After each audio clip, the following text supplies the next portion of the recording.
দল জান্নাতে যেতে পারবে না। কয় দল? এই আরো ধরে কয় দল? আবু হুরায়রা রাদিয়াল্লাহু তাআলা আনহু قال قال رسول الله صلى الله عليه وسلم ثلاثه لا يدخلون الجنه ابدا الحيث والرجل كالمرأة والمرأة كالرجل والمدمن الخمر رواه البيهقي او كما قال عليه السلام সবার কাছে আওয়াজ করে বলি আল্লাহু আকবার। আমার বলেছেন তিন দল এরা আল্লাহর জান্নাতে প্রবেশ করতে পারবে না। এক নাম্বার হলো দাইস, যে পুরুষ মহিলা পর্দা করে নাই, আজকে বেপরদাহীন ভাবে চলাফেরা, কথা কথা ঠিক না ভাই? পর্দাহীন ভাবে চলাফেরা, না ছেলের পর্দা না মেয়ের পর্দা, রূপ কার কত বেশি দেখাবে জোরে নাউজুবিল্লাহ। আবার কেউ বোরকা পরে, বোরকা পরলো টাইট ফিট বডি ফিটিং, না বোরকাটা ফিটিং এর জন্য না, রোগের জন্য না। ভাইয়া যারা বোরকা কিনে দিবে, কালো হেকাপ কিনে দিবে, কালো বোরকা কিনে দিবে, পর্দা থেকে না বোরকা যখন পরবে কালো বোরকাটা পরবে, এটা দৃষ্টি আকর্ষিত কম হয়, দৃষ্টি ঠাকুরের জন্য বড় রক্ষা হবে, বড় দামি হবে। আল্লাহ কবুল করুন, সুবহান আমিন। সম্মানিত হাজিরিন, নবী আমার বলেছেন এরা হলো দায়ুস, এরা জান্নাতে, যারা দায়ুস এরা জান্নাতে যেতে পারবে না।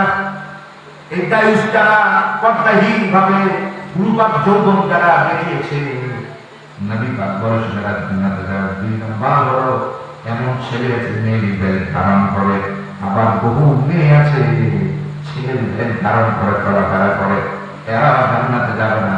তিন নম্বর হলো মুমিনুল কমবে, যারা গাঞ্জুকির দল, এরা জান্নাতে যাবে না। নাউজুবিল্লাহ বলেন। এই সমাজে আমার গাঞ্জুকির দল আছে কি নাই? না ভাই, খবরদার এগুলো খাবেন না, খবরদার হারাম। গাঞ্জা খাওয়া হারাম, ডাই আফিম বলেন, হিবিন বলেন, দোহাই হারাম, হারাম মানুষরা করতে বিকৃত করে দেয়। নবী আমার বলেছে খবরদার আল্লাহর বান্দারা, শরাব হলো সমস্ত পাপ কাজের মূল হলো এই শরাব। শরাব নবী পাক বলেছেন এরা আল্লাহর জান্নাতে যেতে পারবে না। এই 4 দল মানুষ আর 8 দল মানুষের উপরে আল্লাহ পাক লানত বর্ষণ করেছেন।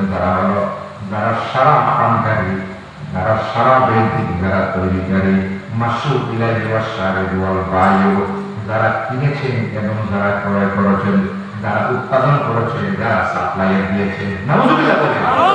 এগুলো শরাব খাবেন না ভাই আমার, এগুলো করবেন না, এগুলো হারাম। আল্লাহ পাক আমাদের সবাইকে বাঁচাক, সবাই বলেন আমিন। হিরিন বলি, গান্দা বলি, ছেলের দিকে লক্ষ্য করবেন। আপনার ছেলেটা কোন পথে আছে ও ভাই, আপনার মেয়েটা কোন পথে চলে, নবী পাক বলেছে ছেলে দিকে লক্ষ্য রাখবা। গান্দা আপনি গান্দা আছে, সবাই বলেন আমিন। সম্মানিত হাজির বন্ধুগণ, আমার হাবিবকে দিয়ে সালাম জানান।